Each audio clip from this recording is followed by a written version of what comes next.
सुप्रभात बच्चों। हमने आपके विषय में कि पिछले ट्यूटोरियल में विषय किया था कारक। कारक जो है हम सब ने अच्छी तरह से किया था, आपने समझ लिया था। आज कुछ जो विषय का कुछ एलिमेंट्स रह गए थे, कुछ ऐसे टॉपिक थे जो क्लियर नहीं थे, उसके लिए हम इस टॉपिक को आज दोबारा करेंगे। कारक मैंने आपको बताया था कि कारक के कितने 8 भेद हैं। सबसे पहले है कर्ता कारक, कर्म कारक,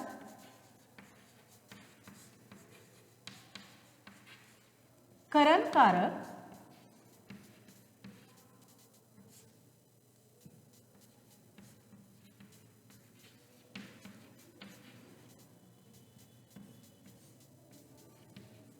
अपादान,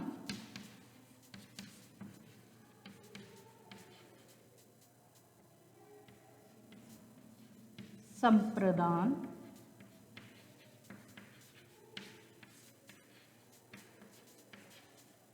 संबंध कारक,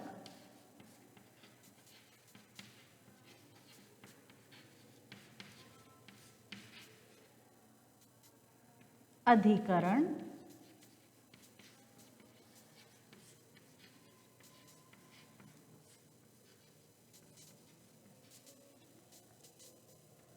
और संबोधन।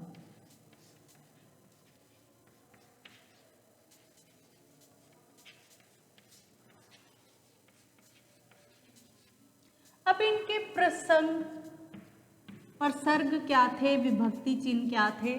कर्ता कारक का विभक्ति चिन्ह था ने, कर्म कारक का विभक्ति चिन्ह था को, इसी तरह करण कारक का विभक्ति चिन्ह था से, अपादान का भी था से, संप्रदान का के लिए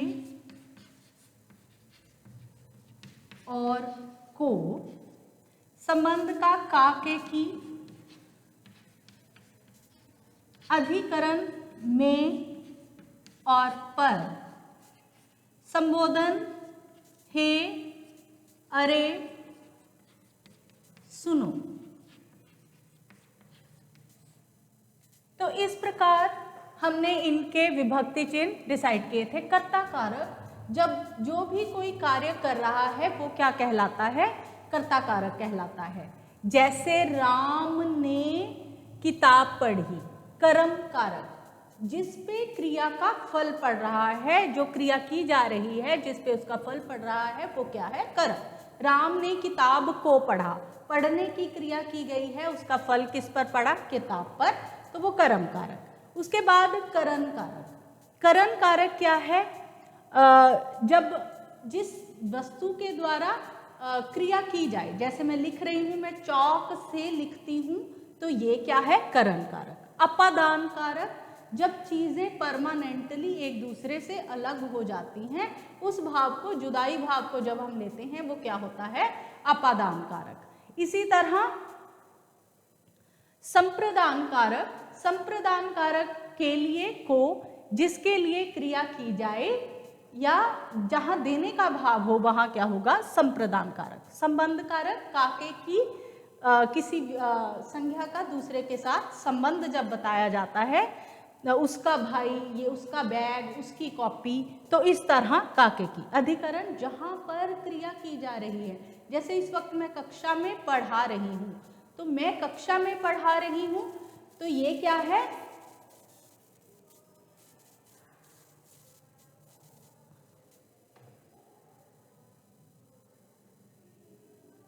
कक्षा में पढ़ा रही हूं, तो कक्षा में बच्चे छत पर नाच रहे हैं, जहां पर क्रिया हो रही है वे क्या होगा, अधिकरण। संबोधन कारक, जहां पे हम किसी को संबोधन करते हैं, हे, अरे, सुनो, ये सब क्या है, संबोधन कारक। अब हमारा विषय क्या था, ये हमने कारक में सारे कर लिए हैं। अब हम करण कारक और अपादान कारक का जो डिफरेंस है, दोनों में विभक्ति चिन्ह क्या लगता है, से लगता है।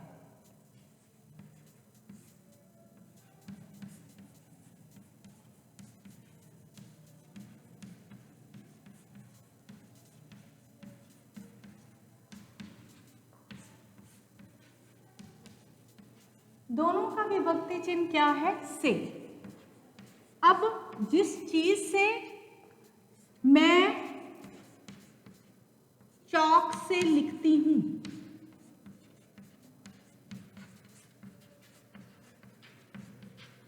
लिखने की क्रिया हो रही है, मैं किस चीज से कर रही हूं? चौक से, तो ये क्या होगा? कर्मकार। उसके बाद मां चाकू से फल काटती है, किससे क्रिया हो रही है? किस एलिमेंट से? चाकू से, तो ये वाला से क्या है? कर्मकार। अब अपादान में आइए। अपादान कारक में जुदाई का भाव, तुलना का भाव,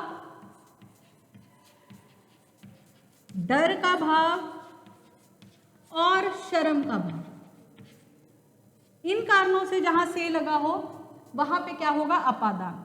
पेड़ों से पत्ते गिरते हैं,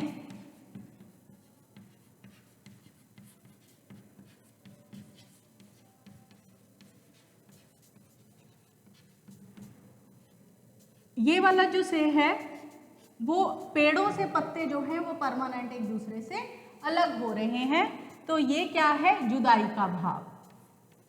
राम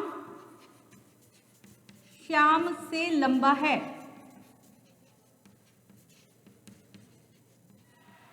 ये क्या है? तुलना का भाव, तो यहां पे क्या होगा? अपादान कारक। डर, मैं सांप से डरती हूं,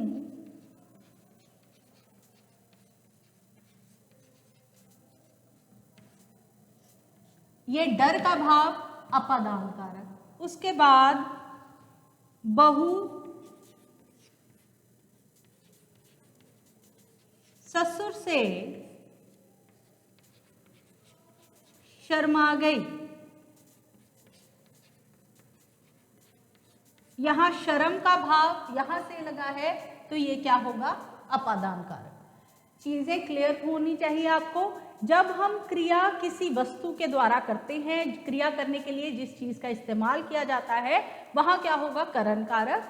जहां चार भाव हों, एक जुदाई का भाव, एक डर का भाव, एक तुलना का और एक शर्म का भाव हो, वहां क्या होगा? अपादान कारक। तो दोनों का विभक्ति चिन्ह क्या है? से, पर दोनों में क्या डिफरेंस है ये आपने अच्छी तरह से समझ लिया। अब हम करेंगे कर्म कारक और संप्रदान कारक।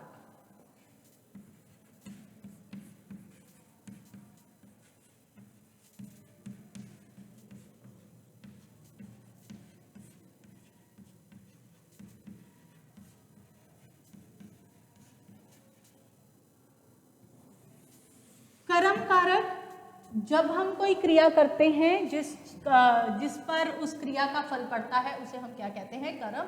ये हम पहले भी कर चुके हैं। मैंने आपको जब क्रिया समझाई थी तब बताया था कि जो सकर्मक क्रिया है वही यहाँ पे कर्म कारक है। इसी तरह संप्रदान क्रिया में हमेशा जो द्विकर्मक क्रिया है वो संप्रदान कारक होता है। कर्म कारक, राम खीर खाता है, राम खाने की क्रिया कर रहा है, तो क्या खा रहा है? खीर खा रहा है, यहां खीर क्या है? कर्म कारक। राजा ने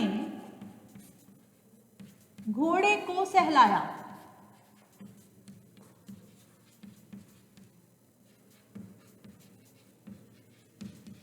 तो यहां ने राजा ने सहलाने का कार्य किया, किसको? घोड़े को। इस सहलाने का फल किस पर पड़ रहा है? घोड़े पर, तो घोड़ा क्या है? कर्म कारक। ठीक, ये जो को है यहाँ खीर को खाता है, यहाँ विभक्ति चिन्ह नहीं है, लेकिन ये भी क्या है? कर्म कारक है। अब संप्रदान कारक में हम क्या कहते हैं? जहां देने का भाव हो।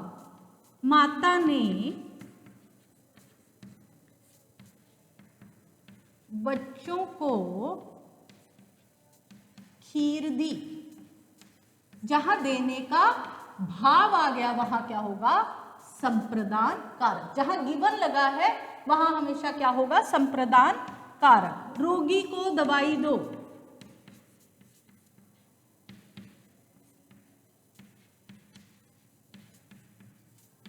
यहां पे भी गिवन है, ये वाला को जो है वो क्या होगा?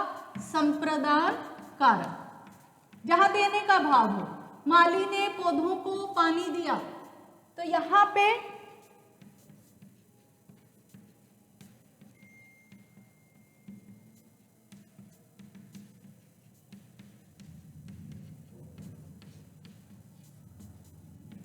भी गिवन है तो संप्रदान कारक। दूसरा, आप ये मैंने आपको पहले भी बताया कि जहां पे सकर्मक क्रिया है वो कर्म कारक में आ जाता है। ये क्या है, आप याद रखिए, ये देखिए द्विकर्मक है, तो ये किस में आएगा, संप्रदान में। संप्रदान में हमेशा याद रखिए बेटा, जहां गिवन की बात हो, देने की बात हो, वो हमेशा संप्रदान क्रिया होती है। उसमें दो जो कर्म होते हैं, पहले कर्म के साथ हम को लगाते हैं और वो क्या होता है, संप्रदान कारक।